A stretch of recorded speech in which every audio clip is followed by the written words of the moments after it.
Welcome to the Deep Dive. We're the show that aims to cut through the noise, get you really well informed on the big topics shaping our world. That's the goal.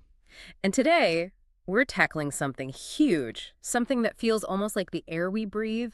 It structures so much of our lives. Yeah. Capitalism. Right. It feels so fixed sometimes, doesn't it? Like it's always been this way. Exactly. But as we're going to explore, it's actually been this constant subject of debate, and it's always evolving, sometimes in really surprising ways. Absolutely. So our mission today is to, well, really unpack American capitalism. Not just the textbook definition, but how it's changed, like, dramatically over time. And the challenges it's facing now, right, in the 21st century. Precisely. Plus, we'll look at some perhaps unexpected alternatives that are actually already taking root. It's kind of a journey to understand the bedrock of our daily lives, really. Work, shopping, everything. Okay, and to guide us on this journey, we've drawn from a pretty wide range of sources. Yeah, we've got academic analyses, deep historical accounts, insights from expert interviews. And even some, like, real-world chatter from places like Reddit, right? To get a feel for how people are talking about it on the ground. Exactly. Trying to give you that comprehensive but still, digestible picture. All right, let's dive in. So when we say capitalism, what are we actually talking about at its core? Yeah. Because that term gets used in so many different ways. That's a great starting point. Yeah. At its absolute simplest, capitalism is an economic system built on, let's say, two main pillars: private ownership rights and voluntary trade. So the production of stuff, goods and services, it's basically driven by supply and demand, not central planning or government saying, make this. Makes sense. And it's fascinating that the actual term capitalism, it was really popularized not by the fans, but by its arguably most famous critic. Karl Marx. Karl Marx, exactly. In Das Kapital back in 1867. That is quite something. That its name comes from a critique. And okay, so there's this theoretical idea of laissez-faire capitalism, like zero government. Right, hands off. But in reality, pretty much every capitalist system, ours included, has some government role, doesn't it? Oh, absolutely. For stability, public protection, sometimes even just helping the markets function smoothly. Yep. The pure laissez-faire idea is mostly, well, an academic concept. The reality is always more complex. Always a negotiation, yeah. And this negotiation, this constant change, this is where it gets really interesting, I think. Jonathan Levy, the economic historian. Ages of American Capitalism. Great book. Yeah, he lays out this framework showing that capitalism in the U.S. has just never been one single thing. It's always been morphing. He really does. He outlines these four distinct ages, which really highlights how much the underlying, economic bones have shifted. So what's the first one? First up is the Age of Commerce. Oh. This runs from the colonial period right up through the Civil War. Okay. And during this time, growth was really tied to land, trade. Okay. And crucially and tragically, to enslaved labor. Right. Then comes the second age. Then we get the Age of Capital. This is post-Civil War, think Industrial Revolution. Factories, cities booming with labor, huge investments in industry. The Gilded Age kind of vibe. Exactly. But also incredible volatility, big swings, which eventually, leads straight into the Great Depression. Okay, so the crash changes things again. Massively. That brings us to the Age of Control, roughly from the Depression up into the 1970s. This is where the government really steps up its role. Like the New Deal. The New Deal, funding World War II production. It was all about trying to manage the economy, curb those excesses, put in regulations. Control things a bit more. Yeah, hence the name. But then you get skepticism about government, plus things like recession and stagflation in the 70s. Right, that difficult period. Yeah, created a sort of crisis. And that ushers in Levy's final period, the Age of Chaos, from the 70s onward. Chaos. Sounds dramatic. Well, it's characterized by deregulation, the massive, massive growth in the finance industry. Yeah, Wall Street's rise. Exactly. Which leads to these huge booms for some people, but also really stark inequalities, and of course the 2008 financial crash. So looking across these ages, commerce, capital, control, chaos, what's maybe the most surprising thread that runs through it all? Or maybe the biggest break that helps us understand now? Because Levy says it's likely changing again right now. That's the million-dollar question, isn't it? I think the constant thread is this tension between private wealth creation and, like, public good or purpose. Okay. The basic elements, private property, trade, they stick around, but how they interact with society, with workers, with the government, that changes dramatically in each age. And the biggest break. Maybe just how dominant finance became in that age of chaos. It almost feels like capital started making more capital directly rather than primarily through making, actual things or services. That feels like a significant shift from earlier times. That's a really interesting point, how the sort of engine of the economy changes. And that shape-shifting obviously affects its relationship with democracy, right? Another big evolving system. How do those two interact? Yeah, it's often a tense relationship, but also many scholars see them as, well, complementary, highly correlated. How so? Well, democracies tend to provide the stable ground rules, rule of law, property rights, that markets need to function well. Yep. And democracies can also step in to curb the worst excesses of capitalism, protect people, the environment. Makes sense. And the other way around. Capitalism, for all its flaws, has historically driven incredible growth and innovation. It boosts material living standards, even if those benefits aren't always spread evenly. But it's not always a happy marriage. Our sources definitely show that Americans have argued about this forever. How should they coexist? Oh, constantly. We found this great example. Back in 1937, deep in the Depression, the National Association of Manufacturers put up billboards everywhere. Really? What do they say? They basically presented representative democracy and private enterprise together as the American way. Like, this is the package deal. Wow. So even then, they felt the need to kind of sell that connection. It highlights this ongoing, ideological debate. Totally. Disagreements about, like, how much equality versus how much wealth. Yeah. What's the government's job? Consumption versus investment. Labor versus capital. These debates are, as one source put it, as American as democratic capitalism itself. There's never been one answer. Never. And you can even see different types of capitalism interacting differently with democracy. Think about, say, Detroit capitalism, assembly lines, semi-skilled labor. That actually led to relatively greater income equality for a time. Okay. But now that's kind of given way to Silicon Valley capitalism, the whole information economy thing. And that seems linked to new labor dynamics, maybe lower political satisfaction, potentially more populism. So if Silicon Valley capitalism is leading to less political satisfaction, what's the fundamental difference there? Why does it feel less maybe democratically stable than the Detroit model did for the average person? That's a key question. I think it boils down to the nature of work and opportunity. Detroit capitalism, for all its issues, it offered a lot of people stable, often unionized middle-class jobs. There were clearer paths, maybe, for getting ahead. Right, the classic ladder. Silicon Valley capitalism, while creating incredible wealth and amazing tech, seems to have a more divided labor market. You've got the highly skilled, highly paid tech folks on one end, and then a huge service sector, gig economy work on the other, often with less stability, fewer benefits, less power to bargain. So a feeling of a less even playing field. Exactly. And that can breed discontent, frustration. It really drives home that these systems, capitalism, democracy, they aren't fixed laws of nature. They're human creations constantly interacting. And that you, listening, you're actually part of that interaction. You shape it. Yeah, we're all participants. Okay, so let's dig into some of the really specific challenges and frictions that American capitalism is facing right now. And maybe the most obvious one is just the sheer power of corporations.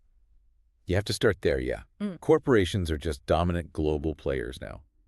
One source pointed out that in 2017, get this, 69 of the top 100 economic entities on Earth were corporations, not countries. 69 out of 100. Yeah, mostly oil companies, banks. And this structure often pushes what's called the shareholder value principle. Right, maximizing profit for the owners. Above all else, and many argue that principle directly fuels the widening inequality gap. It's led to some provocative ideas. One source even floated the concept of the corporation as a psychopath. Oof, yeah. Stark language. It is stark, but what's it really getting at? Is it saying there's a fundamental design flaw where profit just overrides everything else? Is that a bug, or is it kind of a feature of this specific model? Well, the analogy, harsh as it is, points to the legal reality. A modern corporation is legally structured, first and foremost, to generate returns for its shareholders. Okay. It's not inherently built for, say, broad social good or empathy. In fact, legally, prioritizing other things over shareholder value could sometimes be seen as a breach of duty. So it's baked into the structure in a way? In this specific legal and economic setup, you could argue it's more feature than bug. Think about examples cited like Walmart, America's biggest employer, not giving paid sick leave to part-timers during COVID. Right. Or Shell's huge PR campaign after the controversy over disposing of the Brent Spar oil rig. These are often used as examples of how that profit focus can sideline other concerns. And this connects directly to the next big issue, inequality and opportunity. If shareholder value concentrates power, how does that play out for everyday people's chances? It seems to be creating what some call two economies, even when the overall GDP looks okay. How so? Well, one source estimates 45% of jobs today are insecure part-time contract work, the Uberized gig economy jobs. Almost half. Yeah. And meanwhile, wages, for many, have basically flatlined for decades, even while productivity went up. And you get these stunning stats, like 3 individual billionaires holding more wealth than the entire bottom half of the U.S. population combined. 3 people. That's hard to even wrap your head around. And we saw this reflected on Reddit, didn't we? Someone arguing that capitalism just highly privileges inherited wealth. Right. The idea that if you're born into the top 1%, you might control huge assets like 70% of land in that example just by birthright makes the whole pull yourself up by your bootstraps idea feel difficult. If the starting line is that uneven. Exactly. Danielle Allen, who studies democracy, talks about needing empowering economies. She says we have to reinvigorate the idea of free labor. What does she mean by free labor today? It means tackling things like modern forms of enslavement, wage theft, but also barriers to mobility, like our healthcare system. How does healthcare fit in? She argues that because healthcare is often tied to your job and isn't easily portable, it effectively locks people into jobs they might otherwise leave. She calls it a kind of modern serfdom, limiting that freedom and mobility. That's a powerful comparison. And on that same Reddit thread, someone else brought up what they called the all-on-you disadvantage. The individual responsibility part. Yeah, that capitalism puts intense pressure on the individual to succeed or fail, which can feel isolating and crushing, especially if the system feels rigged against you. That psychological burden is definitely part of the critique. Yeah. And beyond these social issues, there's the huge environmental challenge. Climate change. Right. Now, capitalism didn't single-handedly cause climate change, but it absolutely fueled the industrial revolutions built on fossil fuels and drove massive agricultural expansion. Which led to where we are now. Yeah, serious environmental damage, rising global temperatures. The average surface temperature has gone up about 0.07 degrees Celsius every decade since 1880. Doesn't sound like much per decade, but it adds up significantly. And tackling it is so hard. It's a classic wicked problem, right? Needs global cooperation, political will. Especially when you're up against powerful, entrenched interests. Fossil fuel companies, big agriculture, who have a lot invested in the status quo. Definitely. But the sources didn't leave us totally pessimistic on this, did they? There were some glimmers of hope. Absolutely. Capitalism itself has tools for resilience and innovation. It can adapt. Okay. And democracies are finding ways forward. Look at the bipartisan support in the U.S. Senate for the Kigali Amendment in 2022 that targets potent greenhouse gases. Right, the HFCs. Exactly. Yeah. And the Inflation Reduction Act, with its big subsidies for electric vehicles and clean energy, that's a major government push using market mechanisms. So using policy to steer the market. And importantly, markets themselves are starting to see green solutions as profitable opportunities. Investment is flowing that way. That's key if the market finds it profitable. Okay, one last big challenge area. Polarization and governance. It just feels like the extreme political division in the U.S. makes tackling any of these big problems, inequality, climate, incredibly difficult. It absolutely does. And some of that polarization might be linked back to economic shifts, the move from a manufacturing base to more of a knowledge economy. Leaving some areas behind. Right, hitting non-urban areas harder, maybe fueling that urban-rural divide we see so much of. And this affects governing. Yeah, it makes it harder to maintain things like healthy market competition. If legislatures are deadlocked, they can't update rules effectively. Okay. And even the administrative agencies, the regulators, they face tough political battles and questions about their own capacity when dealing with things like antitrust. The sources stress that you really need all 3 branches of government, executive, legislative, judicial working together for the economy to function well. Which seems hard to achieve right now. Okay, so given all these deep challenges, corporate power, inequality, environment, polarization, what are the paths forward? Is it all about tearing it down or more about reform? The sources suggested new things are actually bubbling up. Yeah, that was one of the really hopeful parts. It feels like a new economy sort of being born in pockets. Oh, so? Some experts compare it to the Great Depression era. Back then, the government wasn't solving everything initially, so communities started innovating on their own, creating things like local credit unions. And those ideas spread. Exactly. Some eventually inspired parts of the New Deal, like Social Security. And today, we're seeing a similar wave of innovation. Things like public banking, worker cooperatives, community land trusts, employee ownership models, social enterprises. And these aren't just theories, they're actual Oh examples. yeah, concrete examples. No. New York City, for instance, has put millions into helping worker co-ops get started. Over 100 of them now. And there's a push to scale up models like Cooperative Home Care Associates. That's a big worker-owned home care agency with like 1,200 employees. So it can work at scale. What about public banks? The Bank of North Dakota is the classic example. It's state-owned, highly successful, and it helped North Dakota weather recent recessions much better than other states. Now, cities in California are looking at creating similar public banks to help small businesses. Interesting. And I keep hearing about B corporations. What's the deal there? B Corp are fascinating. They're regular for-profit companies, but they legally commit in their bylaws to balance profit with purpose. Meaning they have to consider their impact on workers, customers, the environment, the community, not just maximizing shareholder returns. And there are thousands of them globally doing well. So building social good into the business model itself? Exactly. And then there's the Preston model in the UK. Preston, what happened there? Preston was a struggling former industrial city. Yeah. They decided to take a different approach. They used local public pension funds, helped set up co-ops, started a public bank, and crucially, focused on repatriating purchasing, getting local institutions to buy local. Keeping the money circulating locally. Precisely. And the results were dramatic. In about 5 years, Preston went from being one of the most deprived cities in the UK to the most improved. Wow. That sounds like they fundamentally changed the whole point of their local economy. What was the biggest hurdle they had to overcome to do that? Probably ingrained thinking, the idea that development has to come from attracting some big outside corporation. Right, the traditional approach. They overcame it by deliberately choosing to build wealth from within. Instead of letting public money flow out to distant companies, they focused on anchoring it locally, buying local, investing local, empowering their own community. It was a real shift in mindset. Community wealth building. Putting community above capital, as you said earlier. And Mondragon in Spain, that's another big one, right? Mondragon is amazing. It's this huge, like $11 billion federation of worker-owned cooperatives in the Basque region. Worker-owned. Yeah, and their explicit philosophy is putting labor above capital. So when times get tough, instead of layoffs being the first resort to protect profits, they find ways to retrain people, move them between co-ops, keep everyone employed if possible. A totally different priority set. Fundamentally different.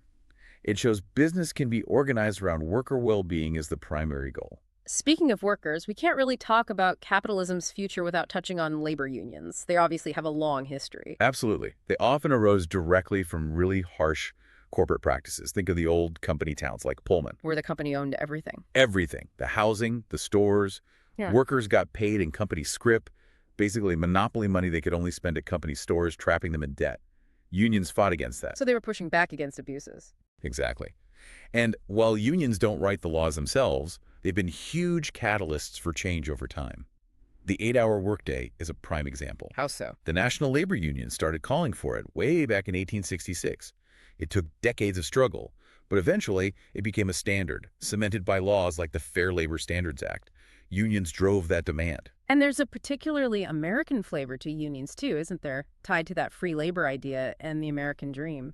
Yeah, it's often framed less about, say, overthrowing the system and more about ensuring individuals have a fair shot, a fair opportunity to gain some ownership, achieve upward mobility. Get ahead through hard work. Right, which connects to the push today for things like a living wage. It's about dignity, autonomy, a decent quality of life within the system. Okay, so all these examples, co-ops, B Corp, unions, Preston, they point towards change. Where does this leave us? Well, it brings us to what the sources call an imperative for reform.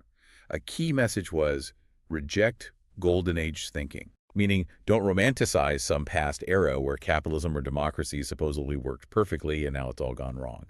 That's usually a myth. Things were always complicated. Always. And also reject the rigid ahistorical view that these systems are static, unchanging things. Ideas like real democracy is just rural farmers or real capitalism has zero state involvement. Those sound like dogmas. Exactly. Yeah. And holding on to those rigid views risks making these systems brittle, unable to adapt, like brittle relics, as one source put it. That's a striking phrase. So the alternative is flexibility. Yes. The good news, maybe, is that both democracy and capitalism have proven remarkably flexible throughout history. Look how much American democracy has changed since 1776, expanding rights to women and minorities. Huge changes. And capitalism keeps adapting too, from mercantile to industrial to finance to tech, powering big leaps in well-being along the way, despite the downsides. So they can change. They can. And the beauty of their interplay, potentially, is that they can reinforce each other positively. Government playing a trusted role in the market, helping foster it, enabling people to participate. The key, really, is to choose reform over revolution. Choose reform over revolution. That seems like a central takeaway. We've covered so much ground today, how American capitalism isn't static, how it's evolved through these ages, the deep challenges it faces now, but also these really exciting new models emerging. Yeah, the frictions we see between democracy and capitalism, they aren't new. But understanding their evolution, their capacity for reform that feels powerful, it shapes how we think about the future. And it's clear that future isn't set in stone. It's being shaped right now by our understanding, by our actions. You, listening, are part of that unfolding story. Definitely. We all are. So as we wrap up, here's something to chew on. One source suggested that what land was to the 19th century, technology is to the 21st century, meaning tech is the new frontier for economic and social transformation.